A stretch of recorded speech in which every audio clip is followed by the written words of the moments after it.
Well, hello everyone, and you may ask yourself, why do you have a neurosurgeon speaking at DLD? And there are several answers for that. One of them, that you're dealing with artificial intelligence, while we, the laymen, have to work with human intelligence, the actual intelligence. And if you have some bad code written and wrong application, you delete it. If we do that, then the patient will live with the consequences of these problems during surgery and bear it for them for life, as well as the surgeon does that. So what I aim to tell you today is not a medical information. It's to give you a glimpse of the problems that are associated with maintaining the integrity of our patients, and most importantly, an emphasis on the cognitive functions of these patients, and see how this is done. A couple of introductory slides just to remind you, this is the brain. And you see that there is a cerebral cortex where there are many neurons that go inside the multiple networks that actually make the brain what it is. So most of the function of the brain, what people like you are trying to emulate as its function, come from the connectivity of those billions of neurons and synapses and connections that are within the brain. When you have a brain tumor, this is an example of a tumor that invades the right side of the brain. It's a malignant brain tumor. And when we have to go and operate in these patients, we interfere by nature with many of those connections, thereby leading to potential dysfunctions of the patient.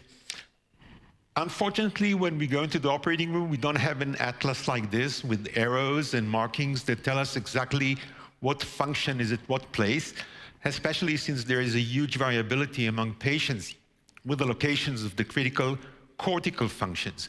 But during surgery, we have a very limited opening. As you can see there on the left side, sometimes we can stimulate the brain to elicit a response to know what function lies in there. And then we have to dig inside the brain where we have the potential of interfering with those functions. Now, the cortical mapping, to map the cortex, is quite known for many decades. And it relies on the fact that we use electrical current that temporarily disrupts the function of the cortex. So if we stimulate a certain area, and we see a dysfunction, we know that this is a critical area of the brain that should be avoided from taking out. And this is, for example, when we look for comprehension. פרי צהוב מכופף. בננה. תכשיט עגול שעומדים על האצבע. תכשיט צהוב שעומדים. בעיה. Okay, so in this area, when we stimulate this particular point in the brain, the patient could not understand what was spoken to him, and we knew that this is a critical part that we should preserve. But going back to this connectivity, those multiple channels that go into the brain, when you have a tumor like you see on the right side and you need to operate and cut through the brain, we are going to disrupt those fibers. And we have to find a way how we can avoid causing this functionality of these patients. And I'll just give you a very simple example of something that looked like a very good outcome. This is a very famous Israeli chef who I operated on a couple of years ago. He came to me with this big tumor that you see. This is the left side of his brain. I took the tumor out. It turned out to be a malignant tumor, but of low malignancy, meaning that he will be practically cured from his disease. Everything went great. Patient was intact. He left home 2 days later. Family was very happy. And a couple of weeks later, he tried to go back into his restaurant, and he was lost. He just could not function. Now, we've done very extensive neuropsychological testing and neurological testing, whatever have you, and everything was perfect. And we said, this might be a psychiatric reaction. Maybe it's a post-traumatic stress disorder or something. And we said, bad luck. But then a couple of months later, his wife sent me this picture of a sandwich that he was making at home. And it becomes obvious to you that the whole right side of his space was completely neglected. He became agnostic. So he could move everything, he could see everything, but spatially he just could not function. So with this patient, we may have saved his life, but I destroyed his career. It just tells you how nuanced and simple things can really be very significant for patients. So we go into high cognitive functions. And this is a basket full of descriptions. And if you look at different professions, obviously, each one of them requires a different cognitive function. So a construction worker is different from a writer, from a philosopher, from a mathematician, from a musician. And you need to find what's most important to your particular patient to monitor, map, and try to preserve these particular functions, because it's impossible to do everything at once. And there was no way until recently where we could monitor and map, as opposed to the cortical mapping, to map subcortical white matter neural tracts, until we developed and published this a couple of years ago, a methodology which gave us a tool where we could start experimenting with this thing. And we were looking for a way or a task that we could prove the principle. And this came by a famous neuroscientist, Marcus Reichel, who published a few years ago, his theory on the default mode of brain function. And I won't go into detail, and I will let Morgan Freeman explain to you soon what this means. But the default mode network is a part of 7 networks that if you put a person in an MRI machine and you give them no tasks at all, there are 7 networks that are active, and these are called resting state networks. One of these networks is the default mode network that Reichel described. We exploited to test the theory of how to map subcortical functions. So that's Morgan Freeman for a minute. Brains, Marcus eventually we have sound, discovered please? an entire mental network that coordinates our movements with our senses. And it turns on the moment you stop thinking. Nobody was even looking for this. It was almost by accident. It came to our attention that if you just were laying in a scanner and we were looking at your brain and then we asked you to do something, not only did things go up, but certain things went down. Certain parts of the brain seem to turn off whenever we begin a task.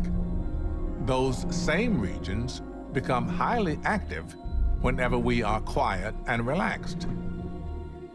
Marcus calls these linked sections of the brain the default mode network, because the brain defaults to this activity whenever we're not doing anything else. So it was causally shown that the default mode network is associated with creativity. And there are opposed networks, such as something called the frontoparietal control, that highlight their functions when you need to find a solution, you need to focus on something. But if you decrease this frontoparietal control and increase the default mode network, you potentially may enhance creativity. Or if you disrupt the default mode network, you may decrease creativity. So this was a basis of a project that we undertook to prove this thing. And the idea was to locate the nodes of the network, of the default mode network, plant it on the preoperative navigation system that we use on the MRI scan, and then stimulate these areas during surgery. And the way this is done, you can see a tumor right there. You can see the white spots. This is one of the nodes of the default mode network. You can actually see the bulge of the tumor underneath the cortex of the brain, and this is incorporated into the navigation system. Then we go into the operation room and identify these areas and stimulate them. And you need to quantify creativity, because how do you define it? So apparently there are several tests that are validated to quantify creativity. One of them is an old-known test called alternate uses test. This has been around for many years. And what you do, you present to the patient an everyday object that's a common use for. For example, you show them a newspaper. And obviously what you do with the newspaper, you read it. But you tell the patient to give you alternate uses for this newspaper. And there are over 100 such objects, all validated, and they can be scored based on the answers that the patients give you. So what can you do with the newspaper? You can, for make a hat, make a basket, make a flower pot, and so forth. And they practice before surgery with different objects and during surgery with additional objects. So this is what it looks like. This is a young woman, came with seizures. You can see the tumor right there. And one of the nodes of the default node network was there.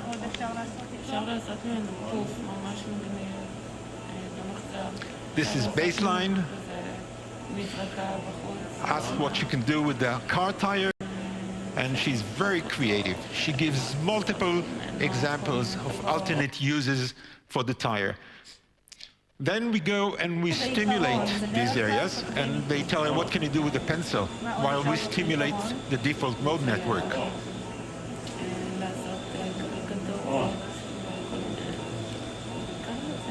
And she completely lost the creativity. The only thing she could say was just, we can draw with the pencil. So it tells you that, for example, this particular node is very critical and needs to be preserved during surgery if you want to keep the creativity of these patients. There are many other examples, and I'm not going to show you all of them. We have examples of looking at music, at musical syntax, at harmony, rhythmicity, and so forth. But I'm going to show you one more example of conflict. Decision-making under conflict. Now, we all have conflicts. We all have to make decisions during the day from simple things. The green light changes into yellow. Should we go on or not? Things like that. There are many emotional conflicts. And we know exactly in the brain where the centers responsible for decision-making are located, and it's called the cingulate gyrus in this thing here. There are areas responsible for cognitive decision-making, areas responsible for emotional decision-making. This can be highlighted and identified on functional MRI. So we know when we operate on a patient exactly where these are located. And the test that we use to look at decision-making under conflict has been around for many years. It's called the Stroop test.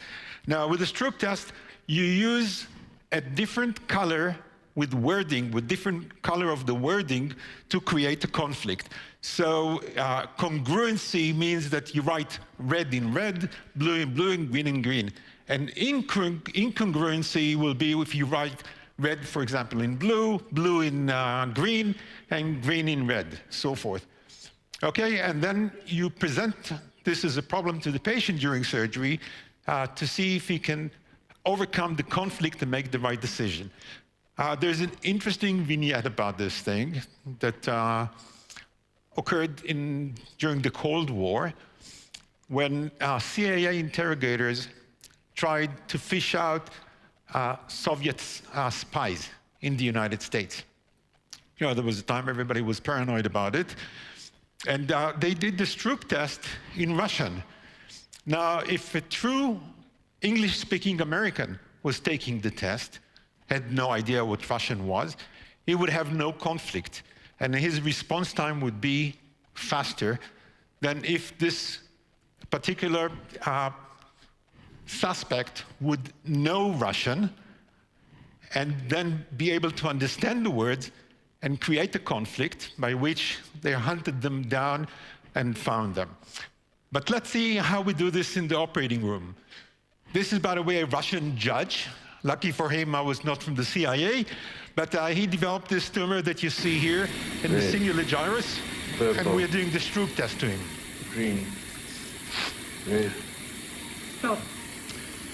אחד פחות.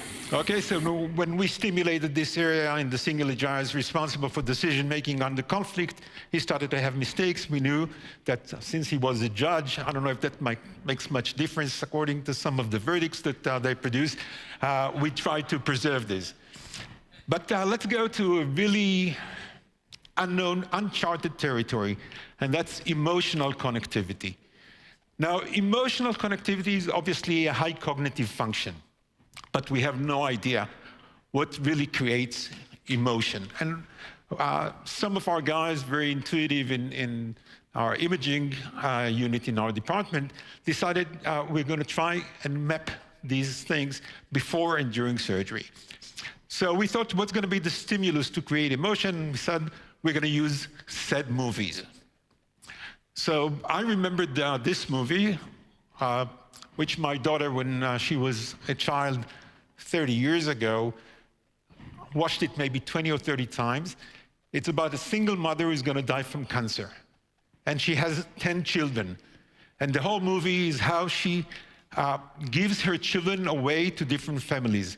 And after giving every child, the child would stand at the gate and cry, "Mommy, mommy." You know, it's tear-dropping. I couldn't watch this thing, but she loved it. But then my friends told me this is too cruel. We can't show a single mother dying of cancer with 10 children. So we compromised on a movie where there's a single mother who's going to die from cancer, but only 2 children. So that's more humane. And by doing this, we created what we call the high-level emotional stimulus. And we can map the interactions when we show the patients the movie. So I'm going to show you and concentrate on the right side that shows the connectivity. One of our greatest things we're going to always have. You know what that is?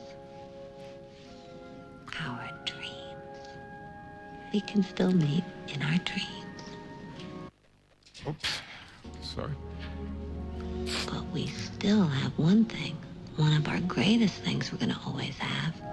You know what that is? Our dreams. We can still meet in our dreams. We can talk to each other there and go for walks together in the summer and in the winter and in the rain and the sun, and I can come and pick you up and we can go fly. And see what's going to happen now when he's going to hug her. Nobody loves you like I do. So you see explosion of those connectivities in the brain. And now his sister is going to come in with a mundane question and everything is going to die down.